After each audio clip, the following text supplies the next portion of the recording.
So clear cut గా దీని వెనకాల పొలిటికల్ బ్యాక్గ్రౌండ్ ఉందంటారు పక్క 200%. ఏ ఉద్యమం అయినా సరే ప్రజా ఉద్యమము ప్రజల్లో నుంచి పుట్టుకొచ్చిన ఉధృతి వేరండి, ఎవ్వరూ మాట్లాడరు. ఆ రోజు తెలంగాణ ఆంధ్ర గోబ్యాక్ అన్నది వాస్తవంగా చెప్తున్నాను తెలంగాణ ప్రజల్లో కూడా ఉంది కాబట్టి.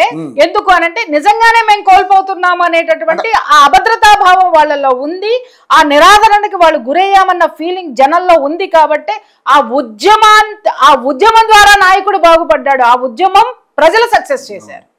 బట్ ఇక్కడ నాయకుడు సక్సెస్ అవడానికి పుట్టుకొచ్చాడు, అప్పుడు అస్తిత్వం కోసం పోరాటం ఖచ్చితంగా. ఇప్పుడు ఏంటి ఇప్పుడు ఎవడ అస్తిత్వము ఒక పార్టీ అస్తిత్వం కోసం లేపినటువంటి ఇష్యూ. సో ఇప్పుడు ఏమవుతుంది అనంటే ఇప్పుడు ఈ కార్యక్రమం మొదలు పెట్టినారు కదా, ఏదో చేసేద్దాం, దీన్ని భుజాలను వేసేసుకుందాం, ముందుకు తీసుకెళ్ళిపోదాం, మళ్ళీ సకల జన సభ చేద్దాం, వంట వార్పు చేద్దాము, అది చేద్దాం ఇది చేద్దాం అంటే తిరిగి కళ్ళాపి జల్లారు నెత్తి మొహం మీద. అయిపోలేదా? ఎప్పుడైనా సరే నువ్వు ఎవరితో పెట్టుకుంటున్నావు, ఒకసారి నువ్వు వెళ్ళగొట్టావు, నిజమే, అది అందరు నమ్మారు. నేను కూడా 200% మద్దతు ఇచ్చాను నేను తెలంగాణ ఉద్యమానికి. ఎస్, వాళ్ళకే ఇవ్వాలి, వాళ్ళకే ఉండాలి. ఎందుకు తిట్టించుకుంటారు? ఇక్కడే సస్తున్నారు. మీకు బతుకు తెరువు వచ్చు, మీకు బతకడం వచ్చు, ఇక్కడ ఎందుకు సస్తున్నారు? ఎడారిని ఇచ్చినా కూడా మీరు అక్కడ బంగారం పుట్టించగలరు, చావండి అని చెప్పేసి నేను తిట్టిన క్షణాలు కూడా బోల్డ్ ఉన్నాయి మా మోకనే. అంటే అప్పుడు అది ఉమ్మడి ఆంధ్రప్రదేశ్ కాబట్టి ఇక్కడికి వచ్చారండి. అప్పుడు ఒక్క మాట నేను చెప్తున్నాను సార్. సరే కొంతమంది ఇద్దరో ముగ్గురో లగడపాటో జగడపాటో ఆ పాటో ఈ పాటో మీకు చేసినారేమో గాని చాలా వరకు కూడా ఆంధ్రాలో ఉన్నటువంటి వాళ్ళందరూ కూడా అక్కడ ఉన్నటువంటి ఆస్తులు అమ్మి హైదరాబాద్ అభివృద్ధి చేశారండి. ఇక్కడికి వచ్చి స్థలాలు కొనుక్కున్నారు, ఇక్కడికి వచ్చి ల్యాండ్ రేట్లు పెంచి అక్కడ వాళ్ళు లేకుండా చేసుకున్నారు. ఇప్పుడు మరి ఆ బాధితులను ఏమనాలి? వాళ్ళ మీద ఎవరు జాలి చూపించాడు? గోబ్యాక్ అని మీరు అన్నారు, కానీ అక్కడికి వెళ్ళి ఏం చెయ్యాలి? అక్కడ తరతరాల నుంచి ఉన్నటువంటి పొలాలు అమ్ముకున్నారు, ఇళ్ళు అమ్ముకున్నారు, అవన్నీ అమ్ముకొని ఇక్కడ వ్యాపారాలు పెట్టారు, లేకపోతే ఇన్స్టిట్యూషన్స్ పెట్టారు, ఏదో ఒక బ్రతుకు తెరువు ఇక్కడ పెట్టిన తర్వాత నువ్వు వెళ్ళిపోమ్మన్నావే, మరి వాడేమవ్వాలండి? మరి ఏ అస్తిత్వం కోసం పోరాడినావు నువ్వు? ఆ అస్తిత్వానికి గౌరవం ఇచ్చి వాడు నిలువ నీడలేకపోయినా మళ్ళీ గోబ్యాక్ అయ్యాడు కదా. అయిన తర్వాత ఇక్కడ నువ్వు ఎంతమందికి నిలువ నీడనిచ్చావు? ఆ రోజు మాట్లాడిన మాట ఏంటండి, హైదరాబాద్ లో గజం స్థలం 1,00,000 రూపాయలు. తెలంగాణలో ఉన్న పేదవాడు హైదరాబాద్ లో గజం స్థలం కొనుక్కునేటటువంటి స్థాయి లేకుండా చేసి అవతల పారేశారు, ఈ చవతల పారేయండి అన్నారు. ఎస్, నిజంగా ఆ రోజు నాకే మండింది. ఎందుకంటే మరి ఇంత ఘోరమా? గజం 1,00,000 రూపాయల భూమిని అమ్ముతారా అని. నాకు ఎందుకంటే భూమాత అంటే నాకు మహాప్రేమ, నాకు అద్భుతం. ఎందుకంటే నేను భూమాతను చూసి చాలా నేర్చుకుంటా. ఏదన్నా నాకు అవమానాలు జరిగినా ఏం జరిగినా ఎంత ఓర్పు భరిస్తుందా ఆమె? ఇంతమంది దరిద్రులను భరిస్తుంది, ఇంతమంది దగులుబాజీలను భరిస్తుంది, నేరస్తులను భరిస్తుంది, ఇన్ని భరిస్తున్నా వాళ్ళకి అన్నీ ఇస్తుంది. ఆమెకున్న సహనం నాకెందుకు లేదు? ఆమె ఏదో మార్పు కోసం ఎదురు చూస్తుంది, మనం కూడా చూడాలి అనేటటువంటిది భూమాత నుండి నేను నేర్చుకున్న పాఠాలు ఎన్నో ఉన్నాయి. అలా భూమికి గజానికి 1,00,000 రూపాయలు అని చెప్పేసి అని అంటగడితే నాకే కోపం వచ్చి నేనే మాట్లాడిన క్షణాలు ఉన్నాయి. ఒకటి, చివరికి నిలువ నీడ లేనటువంటి వాళ్ళు వెనక్కి వెళ్ళిపోయినారండి. కనీసము వాళ్ళ పరిస్థితి ఏంటనేది మనం ఆలోచించామా? అయిపోయిన తర్వాత ఈ రోజు ఈ విషయానికి వస్తున్నాను. ఇవాళ తెలంగాణలో ఏ మారుమూల ప్రాంతంలో, గ్రామీణ ప్రాంతంలో చూసుకున్న గజం ఎంతుందండి? ఎంతుంది సార్? 25,000 నుంచి 1,00,000 రూపాయలు కేవలం ఊర్లలో ఉంది. ఇప్పుడు ఎవరిని తరిమేద్దాం సార్? మరి ఆ ఊర్లో ఉన్న పేదవాడు కొనుక్కోవద్దా? ఆ ఊర్లో ఉన్నటువంటి వాళ్ళకి ఇల్లులు వద్దా? మరి హైదరాబాద్ లో వద్దా అని క్వశ్చన్ చేశారు మీరు. మరి ఇవాళ తెలంగాణలో ఎందుకంటే ఈ భూమికి సంబంధించిన దానికి ఇప్పుడు మార్వాడీదానికి కూడా కనెక్షన్ చెప్తా నేను. ఇక్కడ రేట్లు విపరీతంగా పెరిగిపోయినాయి. మరి ఇప్పుడు ఎవరిని వెళ్ళకూడదాం? ఈ పెంచింది ఎవరు? ఈ పేదవాడిని, తెలంగాణలో ఉన్న పేదవాడిని తెలంగాణ భూమికే దూరం చేసింది ఎవరు? ఇవన్నీ మనం మాట్లాడాం. ఎందుకంటే ఆ ఉద్యమం అయిపోయింది, అది అక్కడతో పులి స్టాప్ పెట్టేసాం, మింగి నీళ్లు తాగేసాం, టాటా బై బై. ఇప్పుడు కొత్త దానికి తీయాలి అంటే ఇక్కడున్న పేదవాడి గురించి మనం మాట్లాడాం సార్. కొత్తగా వచ్చిన ధనవంతుడు కొత్తగా వచ్చిన ఆలోచనలు పుట్టించి ఇక్కడున్న ధనవంతుడినే జరుగుతాం, మనం ధనవంతుడిని జరుగుతాం. సరే, నీకు అడ్డొచ్చినాన్ని, నిన్ను మోసం చేసినాన్ని ఖచ్చితంగా మనం తరిమేయాల్సిందే.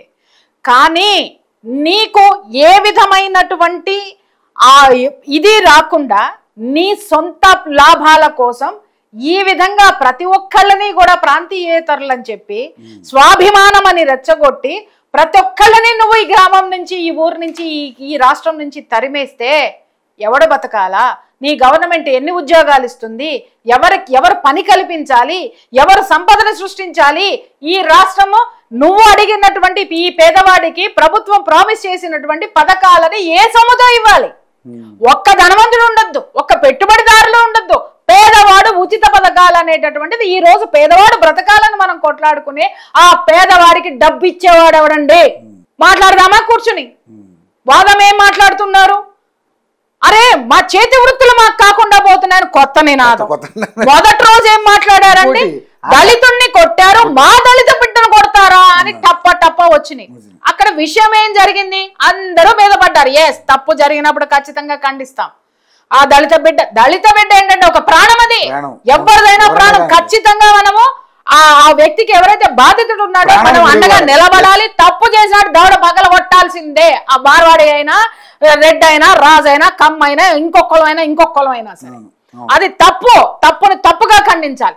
అది తీసుకొని ఇక్కడ ఒక లాజిక్ నాకు నిజంగా నవ్వొచ్చిన విషయం ఏంటంటే, రవి గారు తక్కువ కమ్ జాతి వాళ్ళే అని చెప్పి నన్ను తిట్టాడు అని అన్నాడు.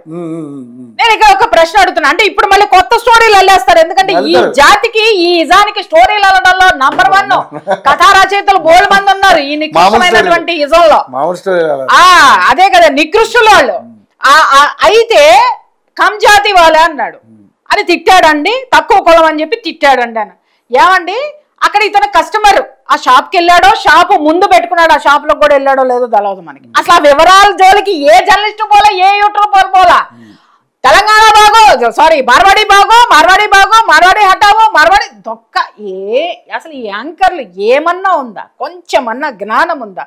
అరే అసలు అతను ఎవరు? ఆ షాప్ లోకి వెళ్ళాడా, పక్క షాప్ లోకి వెళ్ళాడా, అక్కడ ఏం జరిగిందని కెమెరా పెట్టాడు ఒకరిని అడగనే. ఓకే, అసలు అతను రెండు విషయాలు మాట్లాడుకుందాం. ఇతని షాప్కే వెళ్ళాడు అనుకుందామండి. ఇతని షాప్కి వెళ్ళి ఒక వస్తువు కొన్నాడండి, షాప్ ఎదురుకుండా కారు పెట్టాడండి, ఆయన తీయమన్నాడండి. తీయమంటే లోపల ఫ్యామిలీ ఉందని ఇతను కూడా తీయకుండా, ఎందుకంటే తీయాలంటే ఆ ఇరుకు రోడ్లో కష్టం, కొంచెం జిద్దు ఇతను పోయాడండి. పోగానే బయటకు వచ్చి తిట్టాడండి. తిట్టిన తర్వాత 2 కొట్టారండి. అక్కడ గొడవ జరిగిందండి. అవునా? ఏది? అతని షాప్ లోకి వెళ్ళి వస్తువు కొంటే అంతవరకే కదా రిలేషను. అంతకుమించి జాన్ జగరీలు కాదుగా, ఇంటి పక్కన ఇల్లు కాదుగా. ఆ తర్వాత దోస్తులు ఫేస్బుక్ లోనో లేకపోతే వాట్సాప్ లోనో దోస్తులు కాదుగా, ఇన్స్టాలో సోషల్ మీడియాలో. అతను ప్రోడక్ట్ కొనుక్కుంటానికి వెళ్ళినటువంటి వినియోగదారుడు ఇతను. ఎవరైతే బాధితుడు ఉన్నాడో ఆ వ్యక్తి వెళ్ళినప్పుడు, సార్ నేను తక్కువ జాతి వాడిని, నాకు మీ షాపులో ఈ వస్తువు ఇవ్వండి అని అడిగాడా? అట్లా అంటారు, ఎవరు అడగరు కదా. మరి కమ్ జాతి వాళ్ళే అని ఎట్ట తిట్టాడండి? ఇతని క్యాస్ట్ అతనికి ఎలా తెలిసిందండి? ఇది అల్లిన స్టోరీ ఇది. రాబందులు శవాన్ని పీక్కు తినడానికి ఎదురు చూస్తున్నటువంటి రాబందులు వీళ్ళు. ఎప్పుడైతే వీళ్ళు ఒక స్కెచ్ వేసుకొని కూర్చున్నారు, ఎప్పుడైతే ఆ ఇష్యూ బయటకు వచ్చిందో అక్కడ ఆ బిడ్డ ఎవరైతే ఉన్నారో దళిత బిడ్డ అని బయటకు తీశారు. నేను బాధితుడు అంటాను ఎవరికైనా సరే. అది ప్రాణం అండి మీరు అన్నట్టుగా. ఎవరున్నా ఇంకొకటి, ఆ మార్వాడి అహంకారంతో కొట్టడం అనేటటువంటిది 100కి 200% తప్పు. ఆ అహంకారాన్ని క్షమించే ప్రసక్తే లేదు. ఎవరు నువ్వు కొట్టడానికి? సరే నీ షాప్ ముందు తీయలేదు, ఎందుకంటే ఈ గొడవలు ఉంటాయి. ఎందుకంటే నేను బేగం బజార్ పోయానంటే ఆ కార్ అక్కడెక్కడో పెట్టుకొని నడుచుకుంటూ వెళ్లాల్సిందే. రాజు అయినా రెడ్ అయినా పోవాల్సిందే, నడుచుకుంటూ పోవాల్సిందే. అక్కడ కనీసం మనకి నడవడానికి కూడా ప్లేస్ ఉండదు. ఒకవేళ మనం మనుషులవే షాప్ ముందు నుంచోనీరు, అమ్మ పక్క తప్పుకో అంటారు. ఎందుకు? ఇంకొకళ్ళు రావడానికి. అంటే అంత ఇరుగు ప్రాంతాలు అవి. వాళ్ళ గోల వాళ్ళది, వాళ్ళ బాధ వాళ్ళది. కానీ ఇక్కడ అంత దూకుడుతనం అనేటటువంటిది కరెక్ట్ కాదు. సంయమనం ఉండాల్సిందే, వ్యాపారస్తుడికి పేషెన్స్ ఉండాల్సిందే. అక్కడ ఉన్నటువంటి దాన్ని అంది పట్టుకొని ఈ మాట అన్నాడు, మా దళిత బిడ్డను అంటావా అని ఒకడున్నాడు పీస్ఫుల్గాడు, వాడు లేచినాడు. ఈ కొత్తగా పట్టుకొచ్చిన ఐటమ్ అండి బాబు, ఇది ఐటమ్ పీస్ ఇది అని చేశాడు. అంతకుముందు ఆ పేరు ఎవరికి తెలియదా? ఎవరికి ఆ పేరు ఆ పేరు అంతకు ముందు నుంచే స్కెచ్ వస్తుంది, మీరు గమనించారో లేదు. అంతకు ముందు నుంచే హిందూ ధర్మం అని చెప్పి బొట్టొకటి కొత్తగా పెట్టుకొని హిందూ ధర్మం మాట్లాడుతూ హిందూ ధర్మంలో పనిచేసే వాళ్ళని టార్గెట్ చేసేటటువంటి కొత్త స్కెచ్ ఇది. మీకు అర్థం కావట్లా? ఇది చాలా ఉంది సార్ చరిత్ర, దీని మీద ఒక స్టోరీ చేస్తాను, డెఫినెట్ గా చేస్తాను.